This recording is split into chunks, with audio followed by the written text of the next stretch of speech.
है topic class 10th ICSE और CBSE में भी होता है। करंट में सबसे पहले जाने से पहले समझो कि there are two type of charges, one is positive other is negative. और ये चीज जो ओरिजिनेट होती है ये क्योंकि ये एटम से होती है, तो सबसे पहले हम बात करते हैं एटम की। तो एटम में 3 सब एटॉमिक पार्टिकल होते हैं, न्यूट्रॉन, प्रोटॉन और इलेक्ट्रॉन। ये दोनों इक्वल होते हैं, मतलब सेम होते हैं। न्यूट्रॉन पे कोई चार्ज नहीं है तो उसकी हम बात नहीं करेंगे। इस पे जो चार्ज होता है दैट इज पॉजिटिव, इस पे जो चार्ज होता है दैट इज नेगेटिव, और दोनों इक्वल है। तो हर एटम इलेक्ट्रिकली न्यूट्रल होता है। हर एटम कैसा होता है? इलेक्ट्रिकली न्यूट्रल, मतलब उस पे ना ही पॉजिटिव है ना ही नेगेटिव है। इसलिए अगर कोई वायर आप पकड़ते हो, खासतौर पर मेटल का होता है, तो उसके अंदर कोई करंट नहीं होता, बट स्टिल उसके अंदर इलेक्ट्रॉन मूव कर रहे होते हैं, बट स्टिल हम उसमें करंट नहीं मानते। क्यों नहीं मानते, अब इसकी बात हम करेंगे। सबसे पहले आपको समझना होगा there are two type of charges, one is your positive charge and other is negative charge. Positive charge जो होता है वो बताया जाता है एक्सेस ऑफ इलेक्ट्रॉन से, प्रोटॉन से, सॉरी, ठीक है, एक्सेस ऑफ प्रोटॉन। और जो नेगेटिव चार्ज होता है वो बताया जाता है एक्सेस ऑफ इलेक्ट्रॉन। अब ध्यान से समझिए, there are only free to move electrons. तीनों पार्टिकल में से प्रोटॉन तो न्यूक्लियस के अंदर है, वो मूव नहीं कर सकता। तो सिर्फ अथॉरिटी जो मूव की है या ट्रांसफर करने की है वो सिर्फ और सिर्फ आपके इलेक्ट्रॉन्स के पास होती है। यानी इलेक्ट्रॉन जा सकते हैं और इलेक्ट्रॉन आ सकते हैं किसी भी एटम में। केमिस्ट्री में आप लोगों ने पढ़ा होगा कि जो टेंडेंसी टू लूज इलेक्ट्रॉन करते हैं they are called metals, tendency to gain electron they are called non metals. तो पॉजिटिव आयन बनाने की कैपेसिटी अगर मैं आपसे पूछूं तो मेटल्स के पास है, और नेगेटिव आयन बनाने की कैपेसिटी नॉन मेटल्स के साथ है। और शेयरिंग करने वाली कैपेसिटी जो होती है वो आपके कोवैलेंट बॉन्डिंग यानी मेटलॉइड्स के पास है, नॉन मेटल्स भी करते हैं, उनके पास है। सो कुछ इस तरीके से आपको पढ़ना होगा। अब इसमें अगर आपको समझ में आ रहा है, क्योंकि नॉन मेटल्स का न्यूक्लियस स्ट्रॉन्ग है, वो अपने इलेक्ट्रॉन को लूज नहीं करता, जाने के लिए बाहर अलाउ नहीं करता, बट वहीं पे मेटल्स का इलेक्ट्रॉन और न्यूक्लियस स्ट्रॉन्ग नहीं है, इसलिए वो इजीली लूज कर देता है इलेक्ट्रॉन्स को, या मूवेबल होते हैं उसके इलेक्ट्रॉन्स, वो मूव कर सकते हैं, वो रेंडमली जा सकते हैं। तो ये चीज आपको समझनी है। तो metal have a tendency to lose electron, that's why metal have a tendency to conduct electricity even in a solid state. ठीक है, अब जब मेटल्स के अंदर आप वायर डालते हो तो दे कंडक्ट इलेक्ट्रिसिटी, ठीक है। तो अभी समझो there are two type of charges, positive and negative charge. Positive charge जब इलेक्ट्रॉन की कमी होती है। अब इलेक्ट्रॉन की कमी कैसे हो रही है, मान लेते हैं अभी मैंने क्या बताया था, दोनों बराबर हैं, एक पॉजिटिव एक नेगेटिव, दोनों बराबर हैं। अगर इलेक्ट्रॉन कम हो जाएगा तो आपने प्रोटॉन बढ़ाया नहीं, एक्चुअल में उसका काउंटर पार्ट को आपने कम कर दिया, तो ऑटोमेटिकली पॉजिटिव बढ़ गए, तो उस एटम को हम पॉजिटिव चार्ज कहते हैं। तो वैसे ही अगर एक पॉइंट है और एक दूसरा पॉइंट है, यहां से हम इलेक्ट्रॉन को खींच के निकालते रहे, तो ये पॉइंट पॉजिटिव चार्ज हो जाएगा। और अगर एक जगह में इलेक्ट्रॉन को डाले जा रहा हूं तो ये पॉइंट नेगेटिव चार्ज हो जाएगा, यानी यहाँ पे इलेक्ट्रॉन की बढ़ोतरी हो जाएगी, जिसे हम नेगेटिव पोटेंशियल भी कहते हैं। और एक जगह पे इलेक्ट्रॉन की कमी हो जाएगी, जिसे पॉजिटिव पोटेंशियल भी कहते हैं। ठीक है, जो आपका नेगेटिव पोटेंशियल होता है इसी को लो पोटेंशियल भी कहा जाता है, ठीक है। और वहीं पे पॉजिटिव पोटेंशियल को हाई क्यों कहा जाता है, ये आपको सिंपल पता होगा कि जो बिल्डिंग्स में पॉजिटिव पॉइंट होते हैं वो ऊपर की तरफ होते हैं, तो दैट इज हाई पोटेंशियल, और जो नेगेटिव होते हैं बेसमेंट के लिए यूज करे जाते हैं दैट इज लो पोटेंशियल। सही है। तो अगर किसी के पास प्रोटॉन ज्यादा है तो पॉजिटिव है, और किसी के पास अगर इलेक्ट्रॉन ज्यादा है तो वो नेगेटिव है। ठीक है। अब जिसने इन पे वर्क करा होगा, ये समझने वाली बात है, कोई तो होगा जिसने इलेक्ट्रॉन को यहां से उठाकर यहां तो रखा होगा। भैया देखो, आपके पास टेंडेंसी है to lose electron, but until and unless आपके से कोई इलेक्ट्रॉन ले नहीं, आप इलेक्ट्रॉन को दोगे नहीं। आपके पास टेंडेंसी है, सब कुछ है, बट आपसे कोई लेने वाला होना चाहिए। ठीक है, तो इलेक्ट्रॉन को किसी ने लेके यहां रखा, तो एक जगह पे पॉजिटिव बन गया, यानी कमी ऑफ इलेक्ट्रॉन को दिखा रहा है, और जगह एक्सेस ऑफ इलेक्ट्रॉन को। तो अगर हम मान ले there are two bodies, one is your positive charge, another is your negative charge, they have charge. और इस स्टडी को बोला गया था जिसकी इलेक्ट्रोस्टैटिक, ठीक है, ये स्टैटिक इलेक्ट्रिसिटी, ये स्टैटिक चार्ज, ठीक है, मतलब जब चार्ज रुका हुआ होता है, इसको आपके रुदर्फ हो गया बेंजामिन फ्रैंकलिन ने स्टडी करा था और उन्होंने बोला था कि हर एक मेटल के, हर एक एलिमेंट के बाद there are two type of charges, one is positive and other is negative, क्योंकि उन्होंने जब एक बॉडी को रब करा, एक के बाद पॉजिटिव चार्ज आया और उसी वक्त में दूसरी बार नेगेटिव आया। और कैसे पता चला उनके पास ये चार्ज है? उन्होंने एक बॉडी के पास एक न्यूट्रल बॉडी को ले गए, जो रब बॉडी है उसके पास एक न्यूट्रल, मान लो फॉर एग्जांपल एक रॉड है, ठीक है, उसको उन्होंने रब करा, ग्लास रॉड है, उन्होंने रब करा फर के साथ, ग्लास रॉड पॉजिटिव हो जाती है, हमेशा याद रखना, और उसके पास एक न्यूट्रल पेपर्स को लेके गए, वो अट्रैक्ट हो गए इससे। अब उन्होंने देखा यार ये फर भी कर रहा है, तो ऑब्वियसली हर एक के मन में आएगा जो ग्लास रॉड भी कर रही है वही सेम चीज फर भी कर रही है, तो दोनों को मिला दो, डबल ताकत से जोड़ेंगे। तो उन्होंने जब दोनों को मिलाया तो देखा कुछ भी नहीं कर रहे, तो उन्होंने बोला जितना चार्ज इसके पास है उतना ही चार्ज उसके पास बना, बट दोनों को जब मिलाया तो न्यूट्रल हो गया, यानी कुछ भी नहीं रहा। और ऐसा सिर्फ और सिर्फ मैथमेटिक्स में इसका रीजन कि एक तरफ प्लस और एक तरफ माइनस, और जब दोनों को मिलाओ तो अल्टीमेटली रिजल्ट क्या आता? जीरो। +5 -5 रिजल्ट भी जीरो। तो तब जाके उन्होंने पॉजिटिव और नेगेटिव चार्ज बता दिया, और ये बहुत पहले हुआ, जब तक इलेक्ट्रॉन की डिस्कवरी भी नहीं हुई थी, सब एटॉमिक पार्टिकल की डिस्कवरी भी नहीं हुई थी, उससे पहले हो चुका था। उसके बाद वेरिफिकेशन इस लॉ को कैसे मिला कि हाँ कहीं पे अगर इलेक्ट्रॉन की बढ़ोतरी होती है तो वो नेगेटिव कहलाता है, और जहां पे इलेक्ट्रॉन की कमी होती है वो पॉजिटिव कहलाता है, क्योंकि वहां पे प्रोटॉन बढ़ गए और जहां से इलेक्ट्रॉन गए वहां पे इलेक्ट्रॉन बढ़ गए। ये बहुत बाद में डिस्कवर हुआ था, पहले बेंजामिन फ्रैंकलिन ने इस बात को पहले ही बता दिया था। अब अगर बाई चांस हमने इसमें तार लगा दिया तो क्या होगा?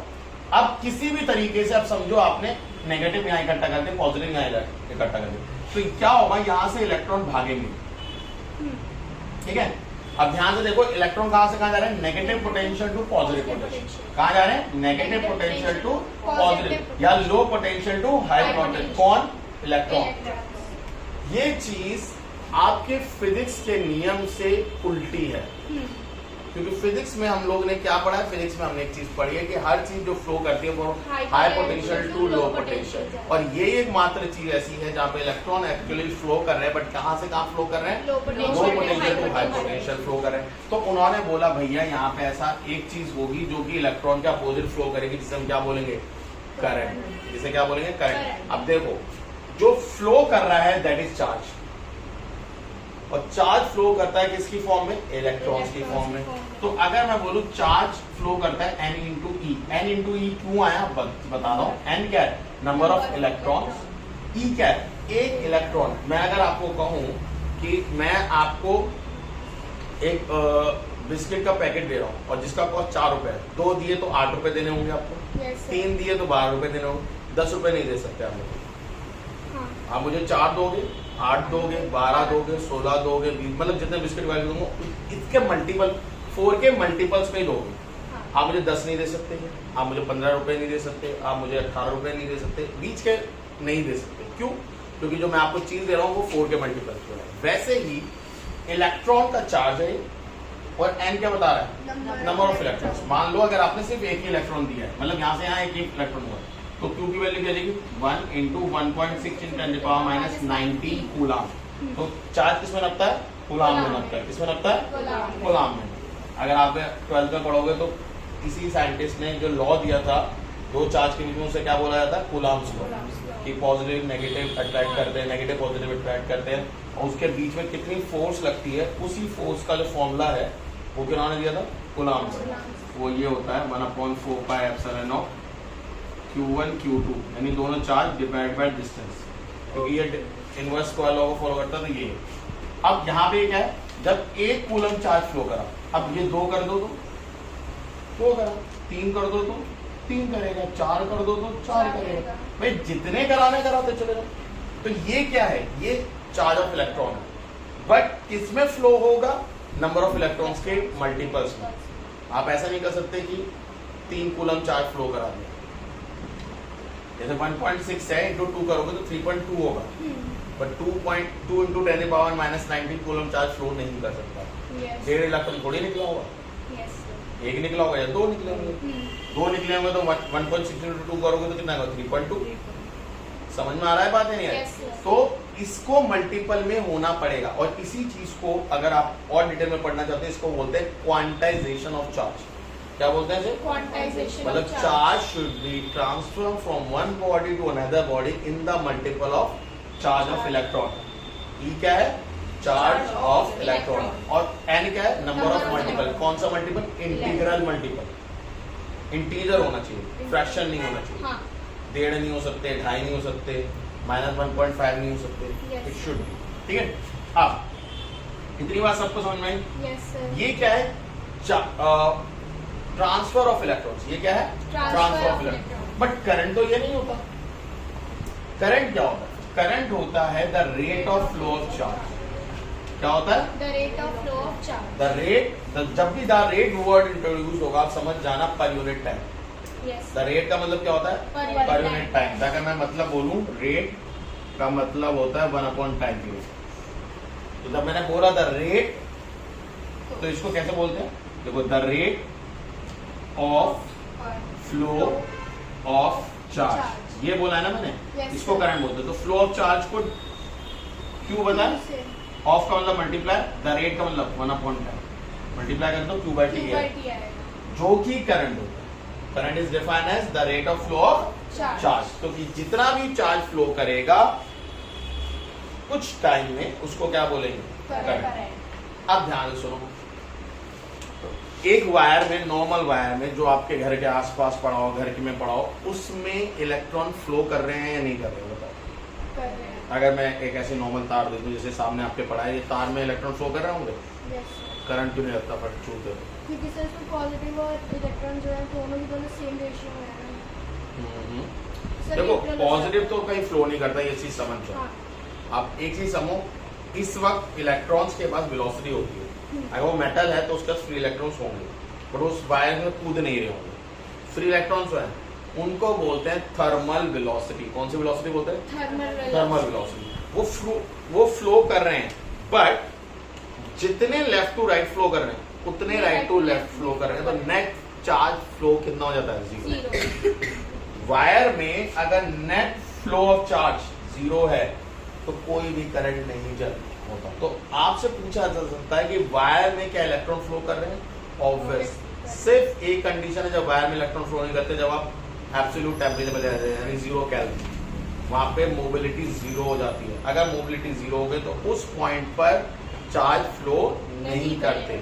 उसके अलावा अगर थोड़ी सी भी थर्मल हीट है, यानी जो हमारे रूम टेम्परेचर में हीट होती है, इनके पास वेलोसिटी होती है, इलेक्ट्रॉन्स के पास वेलोसिटी, और बहुत अच्छी खासी वेलोसिटी होती है, बट ये उस वेलोसिटी की वजह से मूव कर रहे होते हैं, बट तब भी करंट नहीं होता। क्योंकि अगर मैं बोलूं कि ये कट वायर है और यहां से यहाँ पे हम मान लेते हैं ये वायर है आपका, यहाँ पे मैंने एक एरिया लिया है जिसमें मैं इलेक्ट्रॉन काउंट कर रहा हूँ, इमेजिनरी एरिया।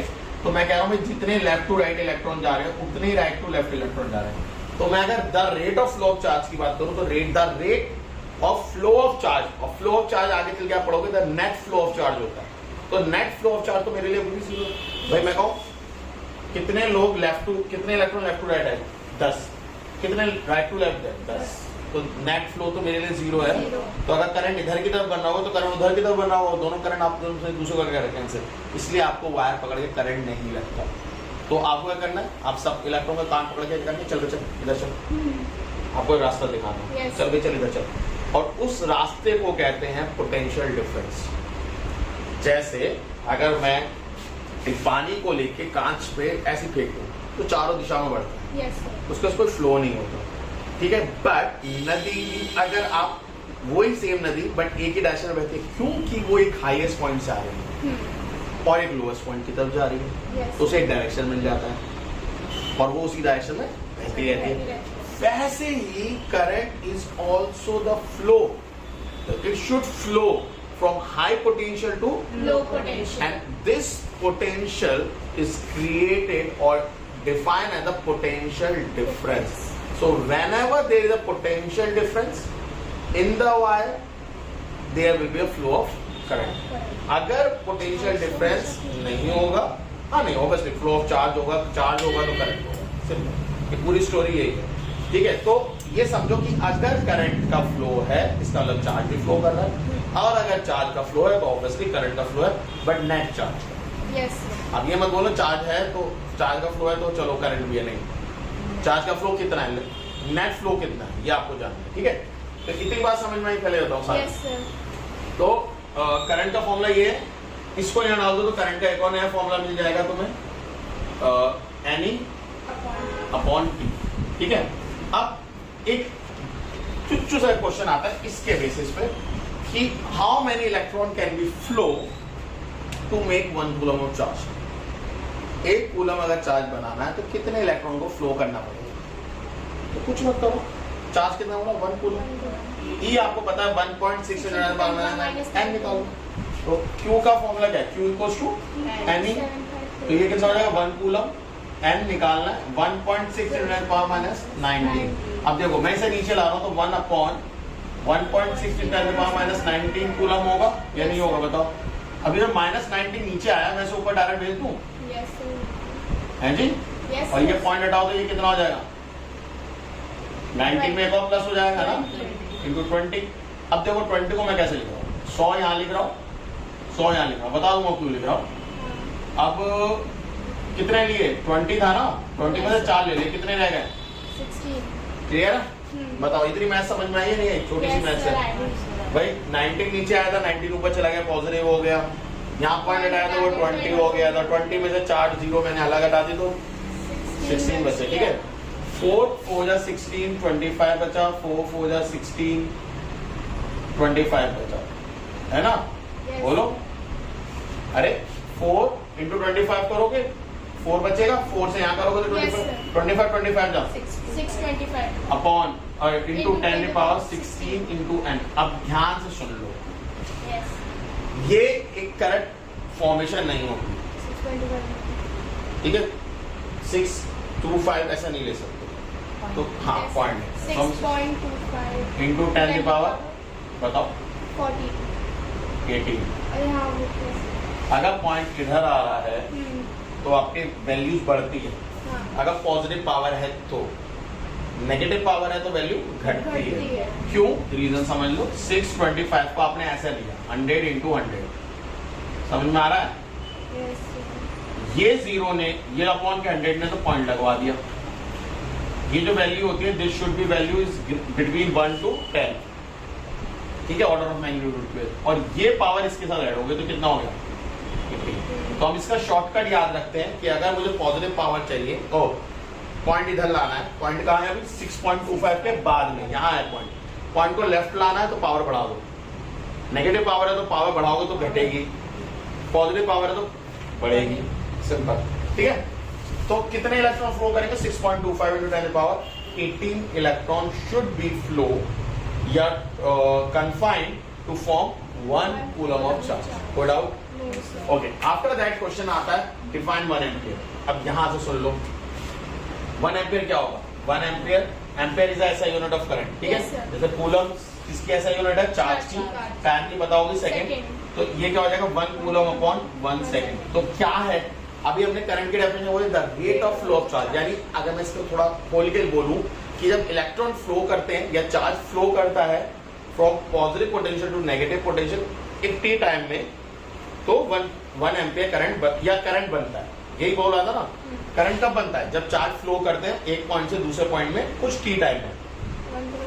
तो 1 coulomb of charge flow in 1 second, then the current will be formed is 1 ampere, या 1 ampere is the current when 1 coulomb of charge flow in 1 second. समझ में आया? Yes, तो कुछ भी करके आप दोनों तरफ से डेफिनेशन बोल सकते। कोई डाउट है तो बताओ। No, अब यहाँ पे क्वेश्चन फिर से आ जाता है कि अगर 1 सेकंड में कुछ चार्ज फ्लो कर रहे हैं 1 एम्पियर करंट कितना होगा। तो देखो 1 एम्पियर की डेफिनेशन मैं बताता हूँ। अगर 1 सेकंड की बात करें, सिर्फ 1 सेकंड की, उन्होंने क्वेश्चन में दिया हुआ 1 सेकंड के, तो कितने चार्ज फ्लो करेंगे 1 कूलम बन जाए, ये तो निकाला कि हमने। कितने चार्ज फ्लो करेंगे कि 1 कूलम बन जाए, यस सर। और अगर मैं कहूँ 1 सेकंड की बात करूँ तो 1 एम्पियर किसके इक्वल हो जाएगा? 1 कूलम के इक्वल हो जाएगा। तो अब मेरा क्वेश्चन सुन लो, मैंने क्वेश्चन क्या बोला, मैंने कहा कितने चार्ज फ्लो करें 1 सेकंड में जिससे 1 एम्पियर करंट बन जाए, उतने ही चार्ज जो कि 1 कूलम बना रहे हैं। यस क्योंकि जितना 1 कूलम है उतना ही 1 एम्पियर होता है। कब?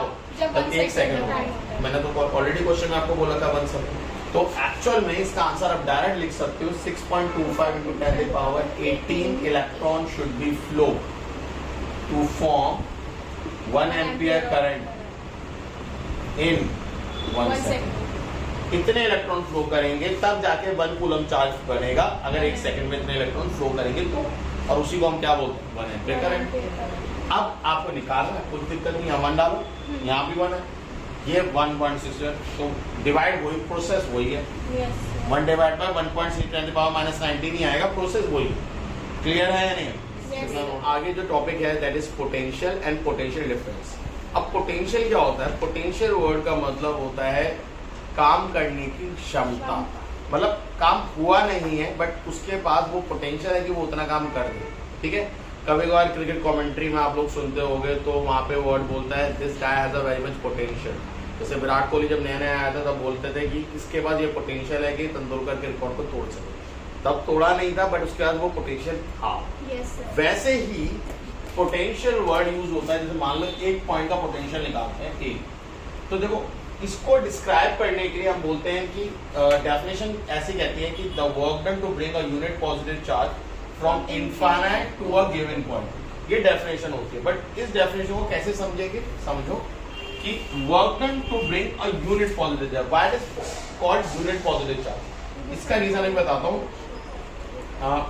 V equals to W/Q इसका फॉर्मूला होता है। ठीक है, तो यहाँ पे ये बोलते हैं कि Q चार्ज को लाने में अगर W वर्क हुआ, अब Q चार्ज सबके लिए डिफरेंट हो सकता है, किसी के लिए बड़ा चार्ज, किसी के लिए छोटा चार्ज, किसी के लिए 1 कूलम 10 कूलम 15 कूलम 16 कूलम, सब तो उसी हिसाब से सबका वर्क डन भी डिफरेंट डिफरेंट होगा। ठीक है, तो उस बेसिस पे उन्होंने कहा एक काम करो, सब 1 कूलम बताओ।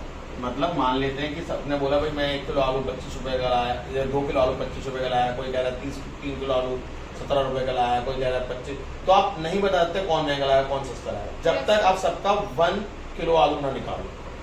वैसे ही सबने अलग अलग वर्क करा। Q का वर्क मान लो Q1 का W1 था, Q2 का W2 था, सबका डिफरेंट हुआ। उन्होंने कहा 1 कूलम बताओ कितना वर्क है। तो सबके लिए जब 1 कूलम हो गया तो इसी को क्या बोला गया? पोटेंशियल। इसी को क्या बोला गया? पोटेंशियल। तो पोटेंशियल क्या होता था? Work done to bring a unit positive charge from infinite. अब why it is called infinite?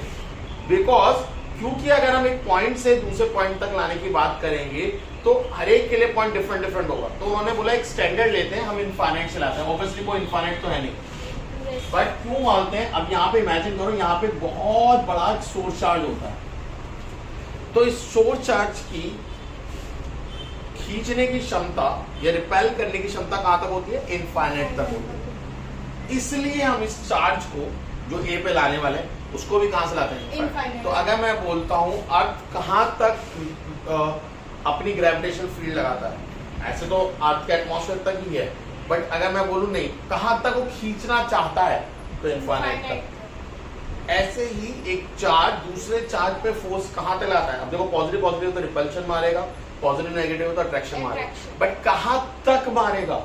Infinite तक मारेगा। इसलिए इस पॉइंट इस चार्ज को हम कहां से ला रहे हैं? इनफाइनाइट। क्योंकि भाई इसकी एग्जिस्टेंस कहां तक है, इसकी सोर्स कहां तक है, इसकी इलेक्ट्रिक फील्ड कहां तक है? इनफाइनाइट तक है। तो अब इमेजिन करो यहाँ पे एक चार्ज है Q, उसको आप इस बड़े वाले Q के पास ला रहे हो, तो ये इनफाइनाइट पे है। तो इनफाइनाइट पे सबसे मिनिमम फोर्स है, पर जैसे आप इनफाइनाइट के आगे आए तो आपको याद होगा मैंने अभी आपको फॉर्मूला लिखा था 1/4πε0 Q1 Q2 अपॉन R²। देखो अगर ये इस Q1 की जगह मैं कैपिटल Q रख लूं और इस Q2 की जगह Q रख लूं तो ये तो कभी नहीं बदलने वाला, चाहिए आगे आता है। बट क्या बदलेगा? R। और अगर मैं F के साथ रिलेशन पूछूं तो ये इनवर्स स्क्वायर लॉ कहते हैं। क्या कहते हैं? Inverse square. सारी नॉन कांटेक्ट फोर्स इस रूल को फॉलो करती है सिवाय न्यूक्लियर फोर्स को छोड़ के। तो जैसे जैसे आप आगे आओगे फोर्स ऑफ रिपल्शन बढ़ेगा। समझ में आ रहा है? फोर्स ऑफ रिपल्शन क्या होगा? बढ़ेगा। आप थोड़ा आगे है वो और ज्यादा फोर्स लगेगा रिपल कर, तो आपको उस रिपल्शन के खिलाफ और ज्यादा फोर्स लगाना पड़ेगा। ठीक है, तो आप समझो जैसे आप यहाँ थे तो यहाँ पे आपको रिपल्शन फोर्स महसूस हुआ, तो इस रिपल्शन फोर्स के लिए आपने यहाँ फोर्स लगाई। Yes sir. आप यहाँ से थोड़ा यहाँ आ गया है तो और ज्यादा फोर्स है, आपने और फोर्स लगाई और आगे बढ़े। तो आप क्या कर रहे हो, आप ऐसे उठते उठते उठते उठते यहाँ तक आ गए, मान लीजिए यस। इस पॉइंट तक आप आ गए, तो ये आप क्या कर रहे हो, आप यहाँ से चले थे और ऐसे चलते थे, आप इस पॉइंट तक आ गए। आप क्या कर रहे हो, आप इस फोर्स के अगेंस्ट में फोर्स लगा के नहीं आ रहे। Yes, sir. देखो इस फोर्स के अगेंस्ट में फोर्स लगा रहे हो तभी तो आप वर्क डन कर रहे हो। Yes. और फोर्स कांस्टेंट लग के छूट जाती। अब देखो अगर मैं आइडल कंडीशन लूं, no friction no air resistance, तो आप फोर्स लगाओ, क्योंकि ये आइडल कंडीशंस है। तो आप अगर कोई फ्रिक्शन नहीं आप फोर्स लगाओगे तो बॉडी चलती रहेगी और चलती ही रहेगी, रुकेगी नहीं। बट क्योंकि यहाँ पे फोर्स जैसे आप आगे बढ़ते हो फोर्स भी बढ़ जाता है रिपल्शन का। Yes, तो sir. आपको क्या, उसको बैलेंस करने के लिए आपको भी और फोर्स लगाना पड़ेगा। जितना पास जा रहे हो रिपल्शन फोर्स उतना ज्यादा मिल रहा है। वर्क डन का फॉर्मूला क्या होता है, F इंटू डी। टी भी कम हो रहा है, ये बात तो है, बट आपका फोर्स नहीं बढ़ रहा। Yes, sir. फोर्स भी तो बढ़ रहा है, और जब फोर्स आपका बढ़ रहा है तो आपका वर्क डन भी बढ़ेगा, वर्क डन भी बढ़ेगा। तो वर्क डन आपका बढ़ रहा है, ठीक है। तो अगर मैं इसमें फॉर्मूले में डाल भी दूं तो ये डिस्टेंस से ये डिस्टेंस कैंसिल हो जाएगा, अपॉन में एक डिस्टेंस बचेगा।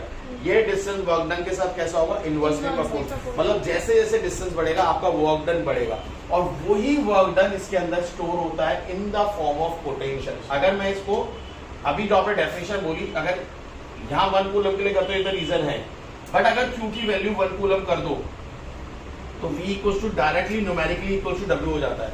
Yes. यानी जितना भी वर्क डन करा वो उसके अंदर स्टोर हो गया, किसकी फॉर्म में, पोटेंशियल की फॉर्म में। यानी जितना भी आपने वर्क डन करा वो उसके अंदर किसकी फॉर्म में चला गया, पोटेंशियल की फॉर्म में चला गया। इसलिए डेफिनेशन क्या बोलती है, the work done to bring a unit positive charge from infinite to a given point. ठीक है, इसे लिखो फटाफट।